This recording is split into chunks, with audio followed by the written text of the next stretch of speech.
6 oygacha bo'lgan chaqaloqlarga suv berish mumkin yoki mumkin emas deb ijtimoiy tarmoqlarda muhokama ketayotgan bir paytda men sizlarga vitamin D3 chaqaloqlarga qancha dozada, necha yoshdan yoki necha oyligidan berish mumkinligi haqida ma'lumot bermoqchiman.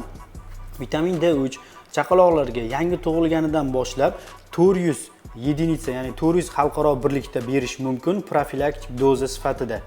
Qachonki siz 1000 dozadagi D3 ishlatmoqchi bo'lsangiz, sizni farzandingizda D3 tanqisligi tashxisi qo'yilgan bo'lishi kerak yoki raxitga moyilligi bo'lishi kerak. Shundagina yuqori dozada D3 vitamini berishingiz mumkin. Qolgan holatlarda esa profilaktik maqsadida 400 xalqaro birlikdagi D3 vitaminini berishingiz mumkin. Albatta, yuqori dozadagi D3 vitaminini pediatr shifokori maslahati asosida berishingizni tavsiya qilamiz. Salomat bo'ling.